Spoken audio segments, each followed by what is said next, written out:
Hark to Prem FM21. It's finally time. We're back with a twist. I hope you're ready.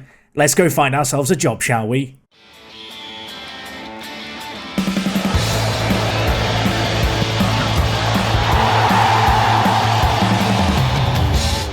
So yes guys, Football Manager is upon us, and that does mean that Park to Prem's coming back. For those of you not familiar, this is a series I did last year, starting down in the 10th tier of England, unemployed, no coaching badges, no playing experience whatsoever, and we tried to get ourselves a job. And well, the whole idea was that I move around teams climbing up the footballing pyramid of England to eventually win a Premier League. Unfortunately for me, I got overly attached to a team I'd never heard of, whom I'm currently the shirt sponsor of. So I guess you could say the series was a success in some ways. But yes, today we're doing things a bit different in terms of I am holidaying forward to Christmas. Yeah, we're not going to take over a team at the start of the season. In fact, to start this save game, we're going to be taking over a team underperforming and struggling a little bit. And well, yeah, as you can see here, we've got the iconic suit and glasses back, everyone. I know some of you are worried. The green suit is here for another year. Do not panic. And well, as you can see from our manager attributes, when you start with the lowest stats, you don't really get a lot of choice. But I think motivating and determination might be useful. A little bit of fitness coaching as well, but well, we need to go and find ourselves a job. And realistically speaking this year, because we're not using a tier 10 database, we're looking at Vanarama National North and South teams. Unfortunately, there were none of those available. Fortunately, perhaps, my hometown club, the club that I went to as a wee boy, the job was available. Boston United, well, it wasn't available yet. It was very shortly. Elliott was sacked. Craig Elliott was gone. And I declared interest in the job after applying for it. I mean, as you all see here, I got a little bit keen about the job. I think I might have declared interest a few too many times, to the point where I thought it was going to jeopardise my job chances. I'm sure we've all been there. You're applying for a job in real life and you maybe do something wrong with the email and panic about it. That was kind of how I felt after I told the media I wanted a job 4 times in the space of a minute. But well, as we will come to see, they did offer me a job interview, so I guess I didn't scare them off completely. So whilst this was all going on, I was still continuing forward, just seeing what other jobs were coming up, and we were getting to the point in the year where managers who had struggled early on were getting sacked. Chester had their manager sacked, so did Farsley Celtic. I did also notice Kidderminster, but I didn't click on them initially until I got the little weekly job update, and I was like, hang on a minute. They've got a wage budget. And as I looked at Kidderminster, I thought, you know what? How much money was that? 4th highest budget in the league. Yeah, maybe I could do something at Kidderminster. So after a little bit of umming and ahhing, I decided, you know what? I can't really gamble on getting the Boston United job. I need to apply for more than one job, particularly because I wasn't the favourite to get the Boston job, right now. And as you'll see here, as we apply, I kind of sit there thinking Farsley Celtic, Chester. Ultimately, I went for neither. And well, we got a few job interviews, including for jobs I didn't apply for. I mean, Farsley Celtic, thank you. But Kidderminster actually got back to me first. So we sat down and had a chat, the standard stuff. You know how job interviews go in Football Manager. Ultimately, Kidderminster, a team that, shouldn't be near the drop, but I was told mid-table was kind of what was probably going to be needed. So after the job interview, I wasn't favourite. And that did have me a little bit worried. Because I wanted the job. I wanted the job simply. And then Boston came up as well. So a bit of relief. Job interviews at least. Got past the first stage. With Boston, I was tempted to up the expectations. Boston are a team that by default are expected to finish 3rd. You know, that is their media prediction. They're expected to do very, very well. And I kind of thought to myself, well, how bad can it be? Oh my word. They've won 2 games all season and it is now January. They sit just 1 point above the relegation zone. Bit of a disaster. So with that in mind, I did just settle for mid-table. I was tempted by the top half finish, but I decided it wasn't smart. And, in typical me fashion, I declared interest in the job again for the 6th time. And then I went to the media and told the press, yeah, I want the job. And, following on from that, Kidderminster hired a new manager. Panic stricken, shall we say. And then the Boston fans started laughing me off.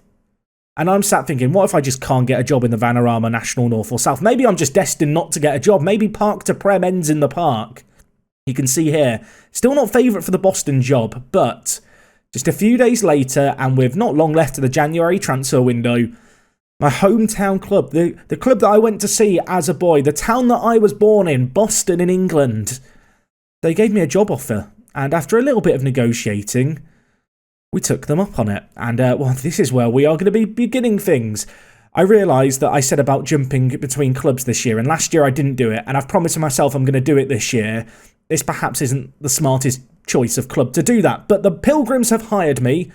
We have 2 wins all year. And, well, for the rest of today's episode, we're going to go and work out where things have been going wrong and familiarise ourselves with the club. Predicted to finish 3rd, currently 1 point above the drop, Boston United. We're going to save you from drowning, and honestly, I think this is a really cool place to start. As I said, a team that I have some links with. Hopefully we can get them back on the right track.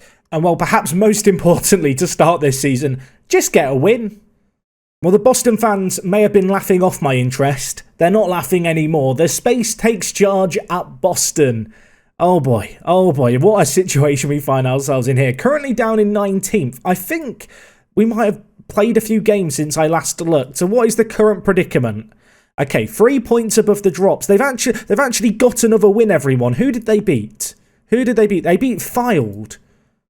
Filed are quite good, aren't they? They're second in the league. They've beaten the team second, right? I mean, that gives me some hope, right? We've got Hereford up for our first game in charge in 4 days' time. That will be tomorrow's episode. I hope you guys are ready for that one. Of course, Hereford, another team we've managed in Football Manager. I feel like give me another 30 years and I will have managed every team in all the different leagues. But until then, we don't need to worry. I think it's going to take a while, I think. So looking at things, they've actually not lost that many games recently, just drawing far too many matches and quite narrow margins as well. In terms of our squad, We've got players. That's a good start. Fraser Preston is the best player contracted at the club. He is 21 years old. His contract expires at the end of next year. He looks very, very good at 21 for this level. Really, really well-rounded left winger. I say left winger. He's left-footed. He's actually naturally a right attacking mid or maybe a striker. So he's probably going to be a player to have cutting inside. We then have a 37-year-old Paul Green as our kind of best centre mid option. That is slightly... I'm going to be honest, you know me, 37-year-olds, a little out of my age range. So, Paul, your contract expires at the end of the year. May not be renewing it. As you can see here, it's the 19th of January. So, we've got the window for transfers open still.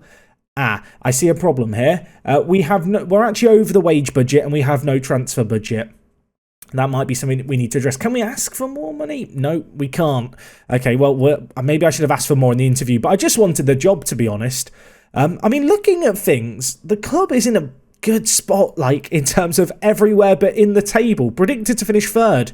They should do very, very well at this level. Looking at the season preview, Preston is in the media dream kind of 11 as one of the best strikers in the league. And the other player we have is actually Harry Brockbank, who is a 22-year-old centre-back, who again looks pretty darn solid for this level. He's got a long flat throw as well, although he's got 6 long throws. How does that work, Harry? How does that... Seems like it's going to be an issue. I was thinking long throws. We'll go back to the FM20 way of playing, but with 6 long throws, perhaps we won't. Players with contracts expiring, a whole host of them. It seems like a lot of these just we shouldn't be renewing, and a few of them have unimpressive form. We've got a few players wanting more first-team football. Youth intake, of course, because we're starting in January, we've got a youth intake in a few months. Looking at it, healthy number of fullbacks, wide midfielders are good, defensive midfielders are good. One good player from Boston caught the eye. A terrific group of players that could be a golden generation. Oh, okay, just inject that in my veins. Golden generation. Although, if you've managed in Football Manager, this can definitely be a lie. So I'm not going to get too excited just yet. I could up the expectations. Do I want to say top half? During the interview, I said I wouldn't get top half. I mean, we're 6 points off it. There's part of me that's tempted, but there's part of me that knows that I know so little about the team that I'm managing and the exact situation yet. I probably shouldn't commit to any higher kind of expectations. So with that in mind, I think we'll just hold fire on up in the expectations and just say that we're going to go for mid-table. I think mid-table's probably good. Our highest earner is Matt Tootle. You're on £700 a week, Matt. He's good. He's not £700 a week good in this team. I mean, you can see here, we've got a few players earning a hell of a lot of money who perhaps shouldn't be earning as much as they are. Worth noting, oh dear. Everyone but one player has a contract expiring at the end of this year. What have we inherited?